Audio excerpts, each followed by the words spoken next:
Hey guys, welcome to NDC Youth Online Service.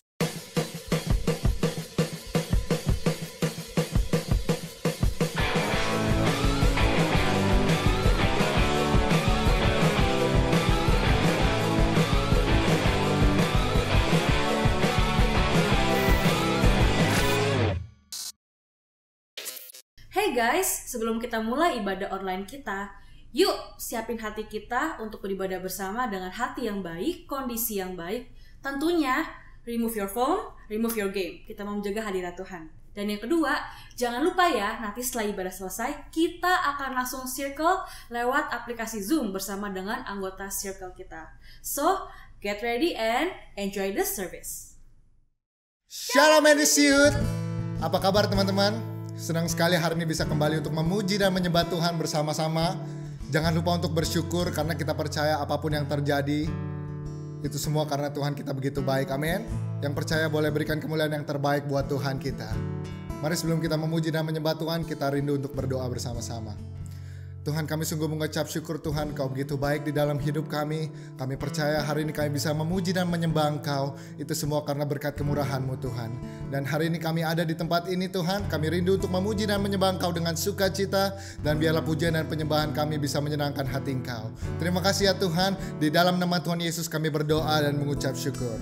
Amin. Mari sama-sama kita mau angkat suara kita untuk memuji dan menyembah Tuhan dengan sukacita. Come on!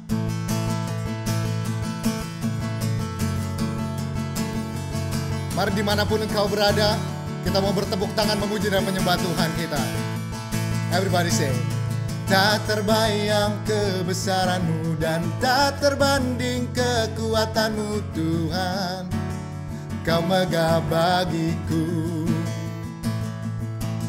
segenap jiwa dan pengharapan telah ku serahkan untuk nama-Mu Tuhan. Kau Raja atasku. Mari sama-sama katakan dengan iman. Hanya Kau yang layak ditinggikan. Come on everybody say, ajaib Kau Tuhan, agung dan perkasa. Kau sumber kemenanganku, layak berkuasa, memerintah selamanya. Yesus, Yesus Kaulah Raja mulia. Amin. Mari katakan dengan iman. Tak terbayang kebesaran-Mu dan tak terbanding kekuatan-Mu Tuhan. Kau megah bagiku, segenap jiwa kami, segenap jiwa dan pengharapan telah ku serahkan untuk rencana-Mu Tuhan. Kau Raja atasku, katakan hanya Kau yang layak ditinggikan.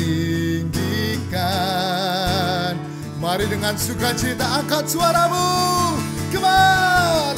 Ajaib Kau Tuhan, agung dan perkasa. Kau sumber kemenanganku, layak berkuasa, memerintah selamanya.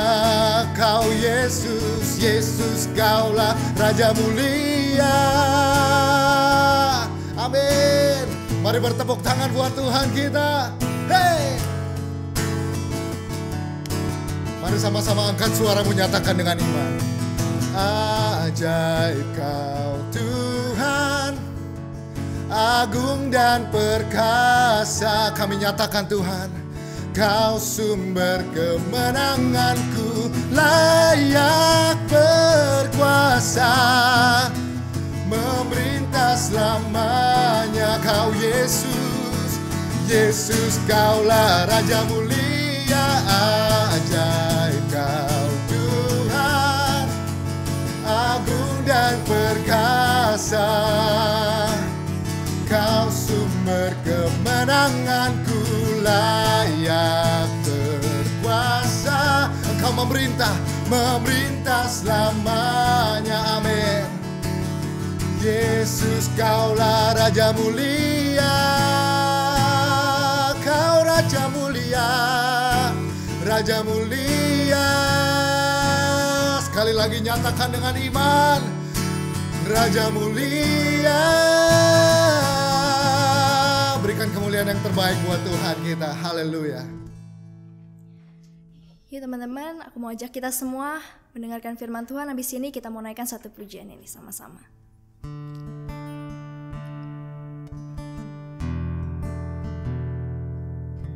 Kami percaya Tuhan, waktumu yang terbaik buat kami, dan kami mau berserah Tuhan.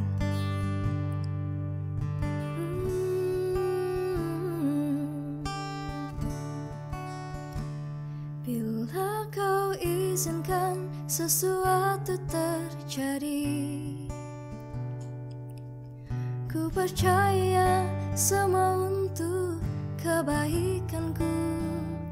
Bila nanti telah tiba waktumu, ku percaya kuasa-Mu memulihkan hidupku.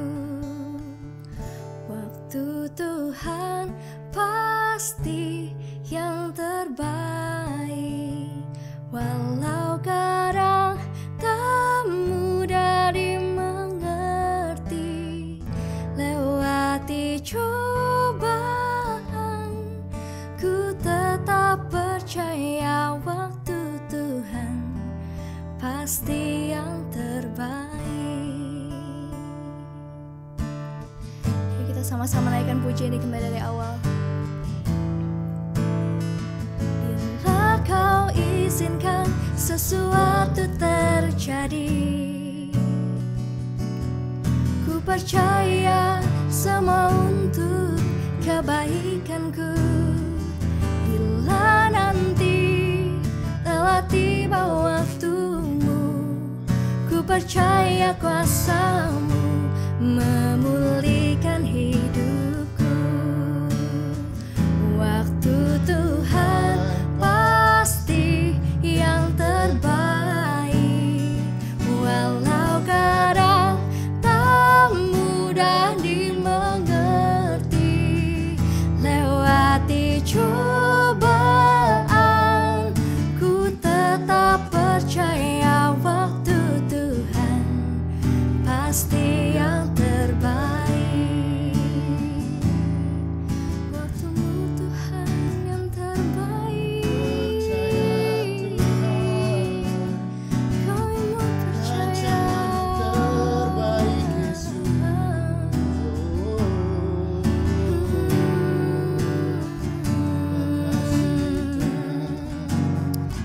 Kami mau percaya Bapa. Waktu Tuhan pasti yang terbaik, walau kadang tak mudah dimengerti. Lewati cobaan, ku tetap percaya waktu Tuhan pasti yang terbaik. Lewati cobaan, ku tetap percaya waktu Tuhan pasti yang terbaik. Kami mau percaya Tuhan pada waktumu yang terbaik, sebab hanya Kau yang kami percaya.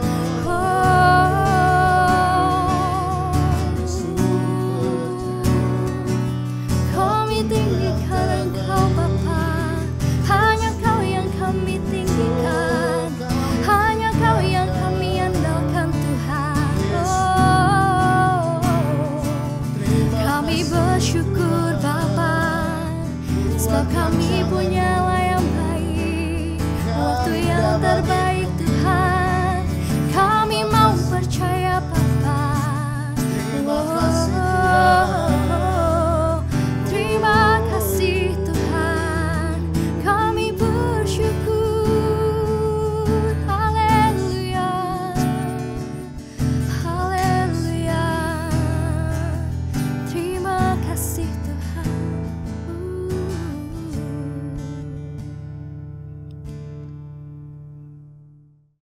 Tuhan Yesus, terima kasih karena hari ini kami boleh diberikan kesempatan sekali lagi untuk bisa menyembah, memuliakan, dan mendengar firman-Mu. Biar kami boleh mendapatkan sesuatu hari ini dan hidup kami boleh diubahkan menjadi pribadi yang lebih baik lagi. Terima kasih Bapa, di dalam nama Tuhan Yesus kami bersyukur. Amin. Oke, Shalom NDC Youth, dimanapun kalian berada. Seperti biasa, aku selalu berdoa supaya kalian semua safe and sound. Aku berdoa supaya keluarga kalian semuanya diberkati dan bisa melewati masa-masa sulit ini bersama-sama. Dan jangan kasih kendor guys. Aku tahu kalau misalkan banyak dari kita, banyak dari kalian, bahkan anak-anak circle aku pun, dan banyak anak-anak circle yang lain juga udah mulai rada mager nih untuk ikut ibadah. Udah mulai jenuh di rumah, udah mulai bosen. Tetapi justru di saat-saat seperti ini kita lagi diuji. Jangan kasih kendor. Ayo kita terus semangat. Kita jangan kasih kendor. Terus mencari Tuhan, mendengar firman Tuhan, dan hidup kita boleh diubahkan. Oke, tema bulan ini adalah Who's the Judge? Dan pertama kali tema ini dikumandangkan, I'm happy. Aku senang banget. Dan menurut aku ya pribadi, society itu udah banyak yang toxic. Dan banyak orang judge one another, dan mereka merasa mereka paling benar dan yang lain salah. Apalagi di social media banyak banget yang menyampaikan isi hatinya dan itu ngejudge orang. Dan aku melihat ini toxic banget, sosial kita udah mulai toxic. Dan aku gak mau kita semua jadi bagian itu. Aku mau kita semua jadi pribadi yang baik, pribadi yang mau see the best in people, lihat sisi positifnya. Dan aku berharap kita semua bisa mengerti firman Tuhan hari ini. Dan selama bulan ini aku percaya kalau misalkan hidup kita, pandangan kita, perspektif kita bisa diubahkan. Nah, oke. Dan firman Tuhan hari ini akan aku beri judul The Mightiest Judge. The Mightiest Judge, ya. Selama 2 minggu terakhir ini, dari Cici Noni dan Ko Wewe yang minggu lalu udah khotbah, kita membahas soal alasan-alasan mengapa kita tidak boleh main hakim sendiri. Aku yakin kalau kita semua udah sepakat ya, kalau beberapa diskusi dari akhir-akhir ini, firman Tuhan 2 minggu terakhir, kalau kita tuh tidak berhak menghakimi sama manusia, karena kita masing-masing punya kelemahan. Kita semua punya kelemahan. Dan kita tidak bisa tahu full story-nya mereka. Nah, tapi sekarang pertanyaannya, siapa dong yang paling berhak untuk menjadi hakim? Nah, makanya itu judul firman Tuhan aku hari ini adalah The Mightiest Judge. Dan kalau ditanya, siapa dong hakim yang paling berhak untuk judge? Nah, kita semua udah setuju kalau hal ini hanya boleh Tuhan yang menjudge. Tuhan kita, Yesus Kristus. Hanya Tuhan yang berhak menjadi hakim. Dan menjadi hakim adalah tugasnya Allah sebenarnya. Yuk, kita akan baca ayat pertama kita hari ini di Roma 2 ayat 16. Hal itu akan nampak pada hari bila mana Allah sesuai dengan Injil yang kuberitakan akan menghakimi segala sesuatu yang tersembunyi dalam hati manusia oleh Kristus Yesus. Nah, sekarang kita akan membahas kenapa sih Tuhan itu, Allah yang kita sembah, adalah hakim yang paling adil dan yang paling benar. Lalu apa artinya bagi kita? Dan apa dampaknya bagi kita? Yuk, let's get right into it. Poin pertama, mengapa Tuhan adalah hakim paling adil? Yang pertama, karena Tuhan itu maha tahu dan maha adil. It sounds so simple, tapi this is the fact, dan ini sebenarnya dalam banget kalau misalkan kita mempelajarinya. Karena Tuhan maha tahu dan maha adil. Ingat gak yang Kowe bilang minggu lalu? Kalau kita membahas bahwa yang bisa tahu the full story itu hanya Tuhan. Karena Ia maha tahu. Nah, inilah salah satu alasan kenapa Tuhan dan hanya Tuhanlah yang boleh menjadi hakim. Karena Ia tahu segala-galanya. Dalam sebuah kasus, Tuhan yang paling mengenal orang-orang yang terlibat. Siapa yang terlibat? Bahkan Tuhan tahu isi hati seseorang yang melakukan sebuah kesalahan. Dan tidak hanya maha tahu, Tuhan juga maha adil. Karena Ia memiliki akses full story seseorang. Maka Ia berhak memutuskan apakah seseorang layak dihukum dan apakah seorang itu salah. Jadi guys, selain Tuhan itu maha tahu dan maha adil, karakteristiknya Tuhan Yesus, karakteristiknya Tuhan kita, itulah yang menjadikan ia hakim yang adil. Dan dia yang layak. Kenapa? Karena karakternya dia itu bijaksana. Dia itu fair. Dan lain sebagainya. Dan itu adalah alasan kenapa Tuhan yang paling adil. Hanya Tuhan yang layak untuk menjadi hakim. Di Yakobus 4 ayat 12 bunyinya seperti ini. Hanya ada satu pembuat hukum dan hakim, yaitu Dia yang berkuasa menyelamatkan dan membinasakan. Tetapi siapakah engkau? Siapakah kita? Sehingga engkau mau menghakimi sesamamu manusia? Wow. Jadi di society yang lagi terkenal ini, di mana sosial media, di Instagram, di YouTube, semua orang bisa komen bebas dan bisa menyampaikan isi hati mereka, dan kadang-kadang itu mungkin kasar dan menyakiti, main hakim sendiri. Ingat, kalau firman Tuhan di Yakobus 4 ayat 12, di sini dibilang, tetapi siapakah engkau sehingga engkau mau menghakimi sesamamu manusia? Nah, jadi ingat, setiap kali kamu mau membuat penghakiman, remember, kalau misalkan itu bukannya hak kita, dan itu adalah haknya Tuhan. Karena Tuhan yang maha adil dan karakteristik Tuhan yang menjadikan dia layak untuk menjadi hakim. Dan ada banyak cerita, ada banyak kasus yang kadang-kadang sedih gitu ya. Kadang-kadang kita main hakim sendiri dan orang yang tadinya mau berubah jadi tidak bisa berubah karena kita. Contoh, aku dulu punya temen yang merokok. Dan seperti aku bilang tadi, we wanna see the best in people. Yang pertama kita lihat tuh gak boleh menjudge. Kalau misalkan dia tuh ngerokok udah di pendosa, dia gak gitu firman Tuhan. Nah, ketika orang mau berubah, itu kan gak bisa langsung berubah, ada proses. Dan di situ kita harus membantu orang itu untuk berubah menjadi pribadi yang lebih baik lagi. Dan let me tell you, judgmental, judging, menghakimi, itu tidak membantu mereka at all. Bahkan itu bisa mempersulit mereka. Ketika kita melihat orang teman kita mau berubah dari yang mungkin merokok atau mungkin dosa-dosa yang lainnya, mau berubah jadi pribadi yang lebih baik lagi, dan kita, lu mah gak bisa, lu mah pendosa. See, it's gonna be hard. Yang kita perlu lakukan apa? Kita harus mensupport mereka. Kita mendukung mereka. See the best in them. Jangan lihat rokoknya doang. Mungkin rokok itu salah, yes, tidak dibenarkan. Cuman kalau misalkan kita judge dan kita condemn them because of that, itu salah banget. Kita harus mensupport teman-teman kita. Kita gak boleh main hakim sendiri. Dan remember, kalau misalkan menghakimi itu adalah tugasnya Tuhan. Karena dia yang paling adil. Dia tahu full story-nya. Itu poin pertama yang aku mau sampaikan. Nah, jika Tuhan yang kita sembah itu adalah hakim yang adil dan satu-satunya yang boleh menghakimi, apa dampaknya untuk kita? That's the big questions. Artinya, ini adalah poin kedua. Artinya, kita pun tidak boleh balas dendam sendiri. Kita nggak boleh balas dendam sendiri. Pernah nggak kalian mengalami dilema ini? Coba kalian pikir-pikir. Kalian disakiti, mungkin diomongin, dijudge sama orang, dan di otak kalian adalah atau nggak apa? Gue bales nih orang. Wah, macem-macem dia sama gue. Lu bisa jahat, gue bisa lebih jahat. Wah, seberapa sering kita dengar itu? Ketika kita dijudge dan itu nggak fair, kita sering bilang, gue bisa lebih jahat dari lu. Pernah nggak ngalamin dilema ini?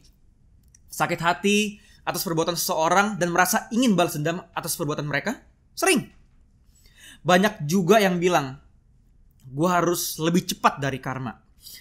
Tapi apa kata Alkitab soal balas dendam? Apa sih kata Alkitab tentang balas dendam?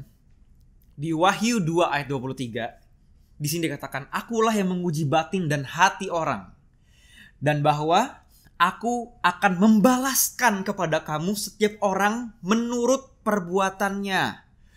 Jadi di sini kalau di firman Tuhan dibilang yang membalasnya itu bukan tugasnya kita. Yang ketok palu nih, tok-tok, saya vonis kamu ini, itu bukan tugasnya kita. Bukan tugasnya kita untuk main hakim sendiri. Melainkan di Wahyu 2 ayat 23 dengan jelas dikatakan, kalau Tuhan akan membalaskan kepada kamu setiap orang menuruti perbuatannya. Dan bukan hanya di Wahyu guys. Bahkan di Ibrani 10 ayat 30 di sini dikatakan, sebab kita mengenal Dia yang berkata, pembalasan adalah hakku. Ini kata Tuhan. Pembalasan adalah hakku. Akulah yang akan menuntut pembalasan. Dan lagi, Tuhan akan menghakimi umatnya. Selain hanya Allah yang berhak menghakimi, ternyata hanya Allah juga yang berhak untuk melakukan pembalasan. Jadi ingat, meskipun kamu pernah dilukai seseorang, coba ingat-ingat, kalian pernah diapain sama orang? Diomongin di belakang, di backstab, ya, dijudge, padahal mereka gak tahu full story-nya.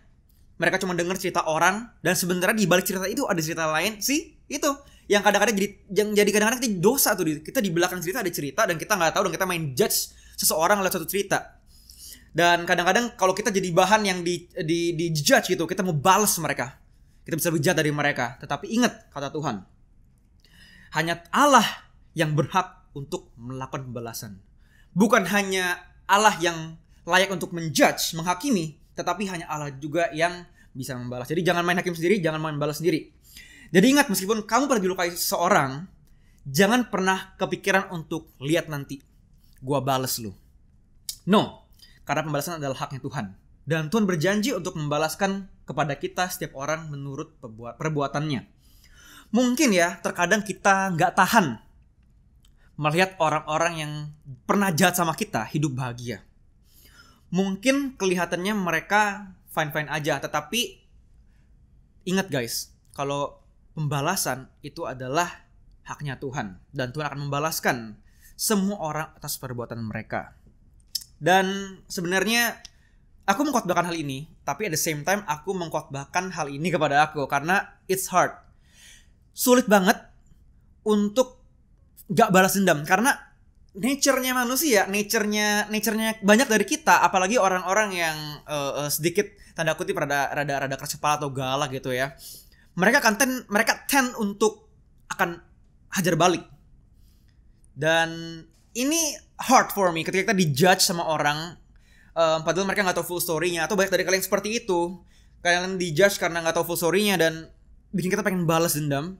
Kita pengen balas nih orang, pengen balas orang-orang yang judge kita. Aku mengkhotbahkan hal ini kepada aku. Jadi bukan hanya kalian doang yang struggle, tapi many of us struggling with this. Tapi firman Tuhan hari ini, ketika kita renungkan dengan baik, aku percaya akan mengubah hidup kita semua. Dan dalam conclusion-nya, pada akhirnya ada dua hal yang kita pelajari hari ini. Hanya Tuhan yang layak menjadi hakim, poin pertama, karena Ia Maha Tahu dan adil, dan karakteristiknya Tuhan adalah bijaksana dan fair, dan banyak kualitas-kualitas Tuhan yang menjadikan Ia layak untuk menjadi hakim. Dan yang kedua, pembalasan adalah haknya Tuhan, bukan haknya kita. Jadi jangan main balas sendiri. It's hard, I know. We can do it. I believe we can do it together. Oke?